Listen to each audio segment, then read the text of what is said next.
안녕하세요. 목사 박교남입니다. 오랜만에 한 번쯤을 뵙지요. 예.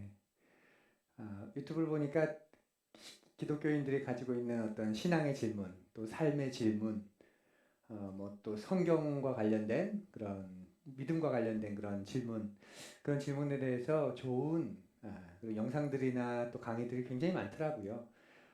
내가 굳이 이것까지 나까지 이렇게 할 필요는 없겠다 싶은 마음이 들다가도 좋은 자료는 많지만 그런 걸 또 굳이 찾아서 우리가 잘 듣지 않게 되죠.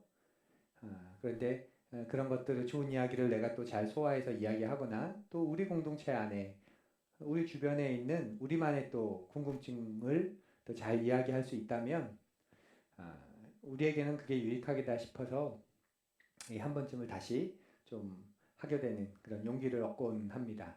오늘은 한 번쯤 그 그리스도인에게 사주팔자가 의미가 있나요? 라는 내용인데요.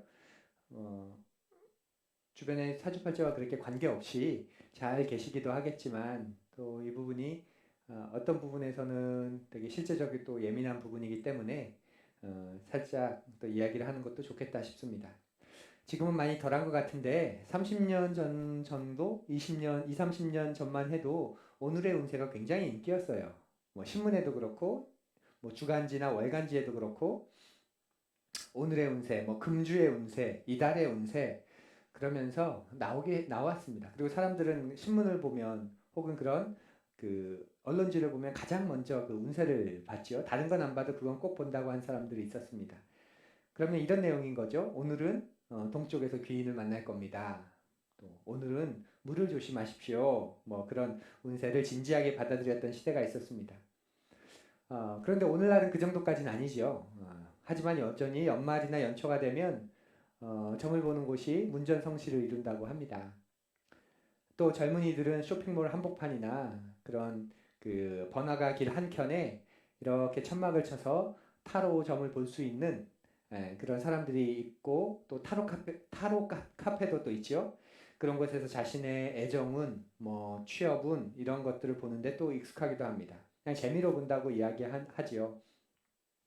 그리고 점집도 요즘은 많이 발전해서 예전에는 뭐 신년 운세, 또 부부간의 애정운, 뭐 궁합 그 정도만 봤다면 요즘에는 자녀의 입시, 또 취업 이런 것까지 알려준다고 합니다.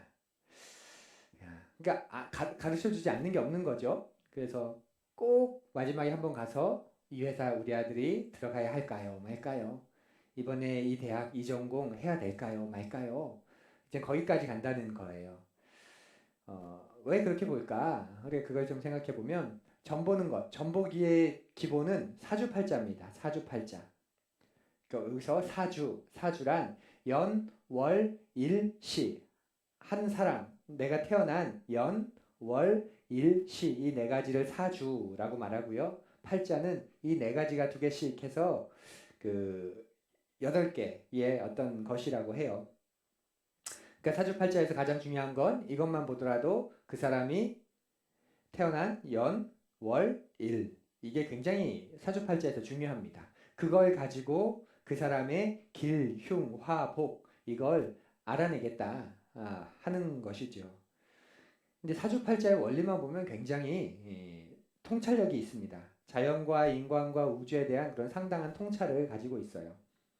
또 그걸 가지고 해석하는 걸 보면 어떤 단편적인 깨달음을 넘어서서 치밀한 어떤 분석까지도 있는 걸 보게 됩니다. 특히 사주팔자의 교과서와도 같은 책이 바로 주역이죠. 주역. 우리가 주역 그러면 코웃음 치는데 주역은 유교의 그 사상을 이루는 가장 중요한 책을 사서삼경이라고 합니다. 이 가운데 삼경, 세 가지 경전이죠. 이 세 개의 경전 가운데 하나가 바로 주역이라는 책입니다. 그러니까 주역은 세계, 뭐 인생 이런 변화에 대한 책인데 그러다 보니까 이 세상과 인간이 바르게 살아야 하는 그런 원리들, 지침들 그런 것들에 대해서 잘 적어놓은 책입니다. 근데 문제가 뭐냐면요. 문제는 그런 좋은 원리를 점을 치는 일에 사용한다는 거예요. 점을 치는 일에. 그러니까 자연과 인생에 대해서 왜 동양의 사상이라고 나쁜 건 아니죠. 우리가 서구적인 기독교 사상이 서구의 헬라 철학 위에서 집대성되면서 약간 서구적인 영향을 가지고 있기 때문에 우리가 기독교를 받아들이면서 서구적인 사상, 서구적인 개념, 생각들도 많이 받아들였습니다. 그러다 보니까 동양적인 걸 굉장히 좀 미신적이고 터부시하는데 전혀 그럴 필요 없습니다. 우리가 정서적으로 공유하고 있고 사상적으로도 많이 공유하고 있는 동양의 사상 속에서도 인생과 세상과 그 우주를 바라보는 아주 좋은 통찰과 원리들이 있습니다. 근데 문제가 뭐냐면 그런 걸 아무런 관련이 없는 특정인의 출생, 시점 이런 것과 연결해서 그 사람의 운을 점치는데 찾아본다는 거죠. 예. 그래서 사주팔자에서 근본이 되는 게 세계관이 있는데요. 뭐냐면 바로 모든 것이 다 정해져 있다라는 숙명론입니다. 그게 제일 중요해요. 왜냐하면 그 해, 그 월, 그 일, 그 시에 태어났기 때문에 너에겐 이런 게 정해져 있어. 그걸 가지고 분석을 할 수 있는 거죠. 왜냐하면 왜 분석이 되냐면 정해져 있기 때문에 분석을 한다는 거예요. 내게 정해진 건강운이 있고 재물운이 있고 애정운이 있고 요즘에는 뭐 입시운, 취업운 이런 것들이 정해져 있다는 거죠. 그래서 미리 알 수 있다는 겁니다. 그래서 사주팔자로 믿는 세계관에서 정말 강력한 말이 있죠. 뭘까요? 네, 팔자가 그런데 어떡하겠어? 그게 다 네 팔자야. 내가 언제 어느 해에 몇 월 며칠 몇 시에 태어나는 순간 정해져 있다는 거예요.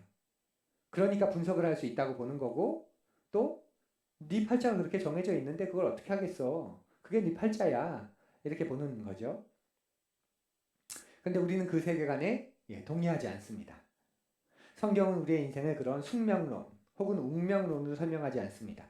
분명 예정된 부분, 예정되어 있는 부분이 있지만 그게 모든 것을 결정지었다는 숙명론과 통하지 않습니다. 그건과는 다릅니다. 이 부분을 운명과 숙명은 뭐가 다른가요? 예정과 숙명은 뭐가 다른가요? 이걸 좀 다시 한번 이야기할 필요가 있겠는데요. 다르다는 거예요. 우리는 거기에 동의하지 않습니다. 그러면 사람들은 왜 미리 알려고 할까요? 너무 쉽죠. 미리 알아서 마음의 준비를 하고 싶다는 겁니다. 안 좋은 일을 미리 막아보겠다는 거죠. 그래서 굿도 하고 액을 멀리하기 위해서 뭐 액땜도 하고 말뚝도 받고 또 두 사람이 붙어 있으면 흉이 생기니까 길하기 위해선 떼어놓아야 돼. 그래서 과거에 정말 그 운세 하나 믿고 사주팔자 하나 보고 정말 생때 같은 그런 연인들을 떼어놓기도 했지요. 그런데 그 자체로 거짓이죠, 거짓. 알 수 있다는 것도 거짓이지만 그렇게 알게 된 후에 바꿀 수 있다는 것도 다 거짓입니다. 왜 그러냐면 만약 그렇게 해서 바꿀 수 있는 미래라면 운명이 정해져 있다고 말할 수 없잖아요. 바꿀 수 있는데 그걸 어떻게 정해져 있다고 말하겠습니까? 그죠? 그리고 또 바꿀 수 있다면 그렇게 정해진 게 아니라 바꿀 수 있는 거라면 미래를 안다는 것도 말이 안 되죠. 그렇지 않나요? 아니 과거의 한 시점에 태어난 연월 일시를 가지고 당신의 인생은 이렇게 정해져 있다. 그런데 바꿀 수 있어. 바꿀 수 있는데 또 정해져 있다. 이건 말이 안 됩니다. 설사 정해져 있다고 하더라도 내가 그걸 알고 바꿔놨어요. 그러면 이미 연월일시 태어나서 내가 경험하게 될 그 인생의 운과는 달라져 있는 거죠. 내가 이미 바꿨기 때문에. 그런데도 계속 특정한 걸 가지고 정해져 있다, 정해져 있다, 이렇게 된다 말하는 건 그 자체가 논리적으로 맞지도 않습니다. 바꿀 수 있는 거라면 정해진 게 아니에요. 정해진 게 아니라면 또 미리 알 수도 없는 거죠. 조금만 우리가 생각해보면, 이성적으로 생각해보면 알게 되는 겁니다. 그런데 인간이 사람들이 그걸 미리 알 수 있다고 속이고 또 그걸 바꿀 수 있다고 속이지요. 뭔가요? 사람이 가지고 있는 두려움에 호소하는 겁니다. 두려움에. 그렇게 속아서 재산을 날렸다는 뉴스도 심심찮게 있습니다. 사람들이 이렇게 뻔한 속임수에 넘어가는 이유가 뭡니까? 우선은 연약함 때문이죠.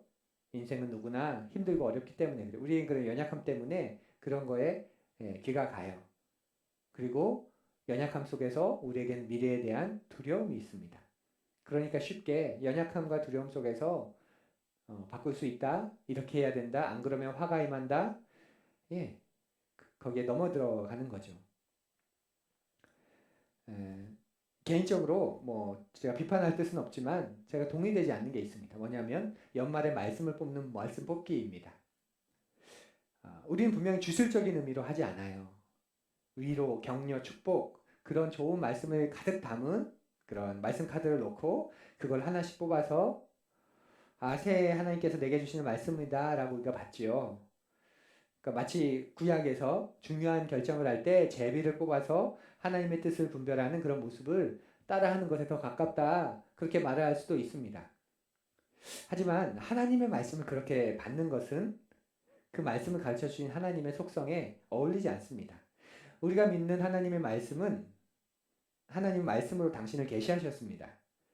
그래서 우리가 지성과 의지를 활용해서 말씀을 읽고 묵상하고 우리 삶에 적용하면서 그 하나님과 소통하기를 바라시는 거죠.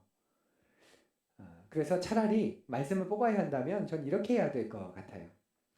말씀들을 보고 난 올해 이 말씀을 붙잡고 살래. 이 말씀이 내 마음에 지금 와닿아. 나 이 말씀 붙잡고 한번 살아볼래.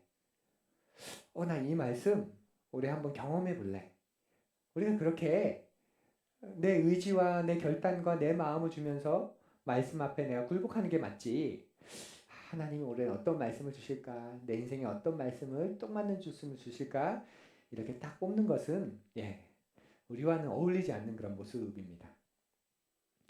사주팔자 역시 우리와는 어울리지 않지요. 그것이 거짓이기 때문이기도 하지만 결국 그 사주, 그 점괘, 그 운이 나를 끌고 가는 게 됩니다.